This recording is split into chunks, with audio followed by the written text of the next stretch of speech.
Hello everyone, it's Jennifer, and thank you so much for joining me today. I am so excited about this project, and actually I have two projects. And what I'm most excited about is that I now can pronounce Degas. I was saying Degas, like Vegas, and I cannot thank the viewers for commenting and letting me know how to pronounce it and helping me out with that. I really appreciate that. I was struggling with it, and I was just excited to see that someone was able to help me out during my unboxing. So thank you very much. I think there's maybe like 3. At the time that I'm recording this, there were 3 people. And again, thank you so much. I appreciate it. Another comment was from my dear beading friend in Australia, Irene, that she said, make a bracelet, make a necklace. And I'm actually going to make a necklace, and it can be also a bracelet. You can transform it into a bracelet as well. And we are going to use some beads and components. The beads are coming from this bead mix here. I think that's Danseuses in French, so I'll call it the Danseuses mix. I'm going to use some seed beads, and these, I think they are caramel creamer, and this is from Jessie James Beads. And I'm using these because I'm going to hang my focal from the beading wire, and I don't want it to touch the beading wire. And the focal is this here. I made jump rings using some wire because I couldn't find any jump rings in my stash that matched that. So I made my own. And then I have some chain. The chain is from Jessie James Beads, and it's an antique copper chain. And I bought a couple to few. I think this is 2 or 3 orders of it because I really don't have any antique copper chain. So when I saw they had some, I had to get quite a bit. And what are we going to be using to hold it all together? We are going to be, surprise, surprise, it is Softflex. So we're going to be using the copper color. I think that just looks so pretty. I have some copper 2x2 crimp tubes that I need to bust out because we are going to be using the magical crimper. I love the magical crimper. And, oh, and we also have a pair of earrings because I have to make a pair of earrings using these tassels. And so we're going to make these here. Okay. These are really super easy to make. And so that will be at the end. So we have a couple of projects here. Now, I've already strung up half of it. And the way I was working and how I figured out what design I wanted to do was that I dumped out the bead mix. Oh, and I already have these cut into lengths. Let's grab my jump rings. Okay, so what I did was I had all these beads out, not the seed beads though. I had all these beads out, and it just started with that one. And so I thought, oh, well, I'll probably maybe put 2 because I think there's still 2 more in here. There are. And then I just started going, okay, let's do this. Let's do this. Let's go like that. And then I thought, oh, well, let me put a white one in between somewhere. Oh, let's get this guy in between. And so I just started kind of doing this and thinking, oh, wow. And so I'm just kind of going through the motions here, right? Oh, I want some pops of blue. And so I just did this for pops of blue. And I went, oh, no, let's go ahead and do this. So then we'll move this here. And then I thought, oh, well, I kind of want some spacers. So then I just put the spacers just like this. And then around that one bead.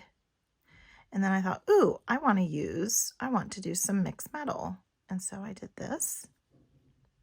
Okay. And so then I just started rearranging and just kind of started going with the flow and what kind of worked. And I think this might be what it was. So, oh, I did put the chunkier end up against the bead caps. So that's what I did. That's how I figured it out. And I was just doing it on both sides. And so that's how I was able to do this. And that's why I'm working from the spool, because I already know what it's going to look like. And if I want to take it apart, I still can, but I don't typically pre-cut unless I am starting with the focal. The focal came later. And so if I start with the focal, then I'll start working my way out. And I thought of bringing in blue down here, which I think I might. We'll see what it looks like. If anything, I'll just take it apart. Let's add a blue. Oh, and also too, the frosted. I kept those out of this one too. So let's add the little stopper I got from, I think I got that from Softlex too. Then let's do this. And then I'm going to add 3 seed beads because I don't want the metal from my jump rings to go up against the wire, which Stacy, my friend Stacy, that we've been doing lives every month using Jesse James beads, Stacy from Stacy Rabbit Design, she said that she's been no wire guardians, because I'll typically put a wire guardian where I'm going to be connecting these. And she says she's been just using the Softlex and no problems. So I'm going to go with that. And sometimes I do too. I guess it just depends. This I think is going to be a gift. So sometimes when it's a gift, I will be more precautious. I do like having the blue there, and I might actually, I don't think I want the blue up here too, so we'll keep it like that. We'll add the blue. I do like the pop of blue here. So then we'll finish this up, and then as I'm going along, even though I think I have this exactly right, I will typically do spot checks and go, okay. And then that also gives me an opportunity to just look at it again to say, oh, is this really how I want it? And yeah, I'm in love with this. I am not cutting, you'll notice with even the next project, I'm not cutting into those bead strands. The bead strands are incredible. So I will be watching a Jesse James Beads live sale to see if they have extras. Also too, I will be checking out their website, because a lot of times they will add extras to their website if they have extra strands, and those will say MMBB, and so they will be labeled as such, and so they're easy to find. And I do have a link. It is an affiliate link in the description. The affiliate link does help me out with my channel. It does not cost you any more or any less to use the link. It just helps me out with my channel. All right. Okay. Oh my goodness, I love these colors. Okay, so I grab my wire. Gonna grab my 2x2 crimp tube, and because this wire is pretty sturdy, so I can totally see how not using a wire guardian is okay. I do want to give it a little bit of room to move around, and so I kind of want to make it about the size of the link. Then it just kind of blends in, because you'll see once I scrunch down on this and crimp down using my magical crimpers, I will get a bead-like finish when I'm all done. And I love using these. And it's just one well. You just have to make sure that your crimp tube is your crimp tube is sitting in the middle of that well when you are squeezing. And I just wait until I don't feel tension anymore. I think that is good. And also too, I can hide the tail in there, because I will have this, and it's long enough to where it's not going to come out. And I do that just because I feel like it sits centered on the bead if I have that tail sticking in there. It's probably not the right thing to do, but I am very careful about making sure that I have all of my everything tightened or secured enough so I can tell that that is not coming apart. I can tell that my jump rings here are moving freely. And then I am going to trim this off a little bit because I am going to pass it through that first bead. And I'm going to add my crimp tube. I'm going to add my chain. And then I'm going to pass this back through, and I'm keeping the tension because, for one thing, remember I have that over there, and I'm just keeping the tension because I don't want it to be too tight, right? I don't want it to be so tight that the necklace doesn't really sit right. At the same time, I want to have good tension and not have any gaps. Okay, so that's about where it was. And so, and that does move nicely. I love that copper poking through those beads. Isn't that gorgeous? Ugh. All right, so now what I want to do is, so see how that's just sitting right up against that bead? Well, now what I can do is I can extend that out. It will give me a little bit of room, see right there? And I am going to now use my magical crimper and secure that. Okay, looks like I made it just a little too much, and I can still pull on it a little bit before I get the final crimping here. Okay, make sure that it's sitting in there centered and start crimping. And I'm going to continue going around, making sure I am no tension. And you see, if I would have had a seed bead in there, I probably, or that even the smaller bead, I probably would have broke it. Just me, not the experts. I'm not an expert at the 2x2 crimp tubes. All right, so now I'm going to come in and give that a trim. And there we go. Oh my goodness, that's so pretty. And see how much waist I have? I only have that bit. All right, now what I'm going to do is, this is the front, and I'm going to add my jump ring over here for the closure. I do not like using closed or open jump rings for these types of projects. However, though, these are, I think they're 18 or 16 gauge. I think they're 18 gauge. And so they're very, very, very secure. Okay, there we go. Get that all nice and closed up. I think it's closed up. Yep. Then on this side, I have the same large jump ring on this side. And if you wanted to add some dangles to the back, you can. I don't, if I'm going to be wearing this, I don't typically wear my hair up except for in the house. All right, and there we go. So there is project number 1. Oh, and I already tested. Always test your lobster clasp too.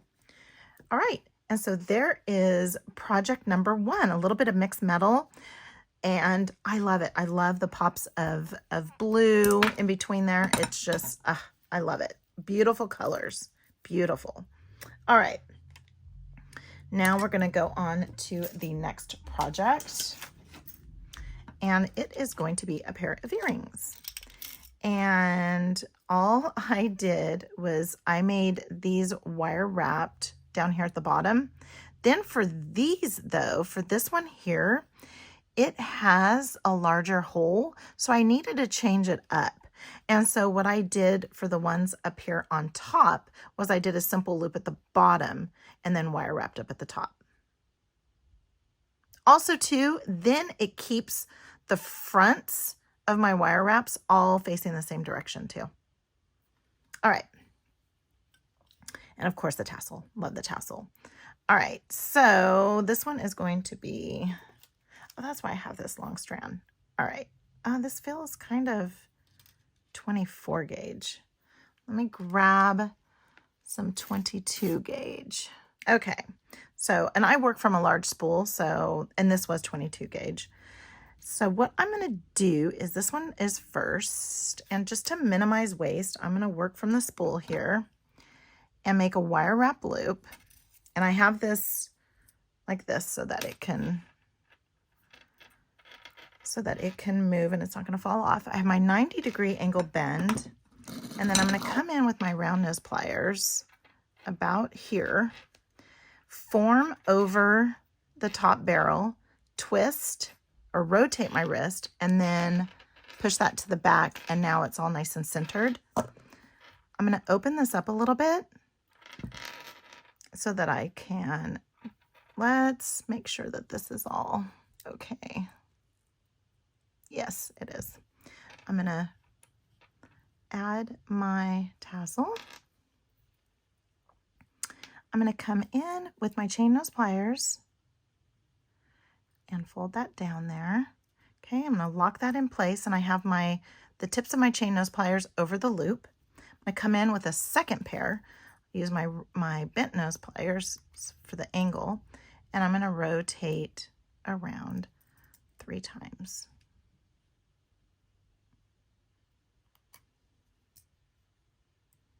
Okay. And I'm not going to trim that off yet, because if I trim it off and then try to tuck it in, I always have it go wonky. So what I do is I just wait, I put my bead down at the bottom, and then I'm going to come in and I'm going to make a wire wrap loop going in the same direction. Give it that 90-degree angle bend. Come in and form that over the top barrel, rotate my wrist. I'm going to push that to the back and get that all nice and centered. And it's centered. Then I'm going to put my chain nose pliers over the loop, not where the wires are crossing, just the loop. I'm going to lock it in place so that I can get that even closer. And then I'm going to come in and wrap 3 times, and I'm letting go. I'm not rubbing my fingers down the wire because I don't want to warm it up and run the risk of making it brittle. So there's the one side, and then here's the other side. And this is why I wait, is because when I tuck in that little piece, I'll send it that way because I get too rough. So that's why I just wait until I have the bead on there and get that all nice and secured and tucked in. All right. Then, oh, I left this was my waist from the first one. Then what I'm going to do on this side is I am going to, did I already flush cut that? No. When in doubt, just cut it. Now what I want to do is I'm going to make a round, like an eye pin, or an eye pin, yeah. Okay, and then just get that looking just like that. And before I add the bead and start wire wrapping, I want to add it to the component that we've already made. It just makes it easier. Okay, and there we go. Okay, then we're going to add this here, and I think I did the, yep, I did the bottom. And then I want the wire wrap to go in the opposite direction of my loop there, and give it that 90-degree angle bend. Come in, form over the top barrel, rotate, push to the back, and then get that all nice and centered. And then lock it in place. And give it 3 good wraps. And I don't think I'm going to have enough to make the last one, so I'll probably have to go. I will not have enough to make the last one, but I will keep this. All right, and then we will tuck this in.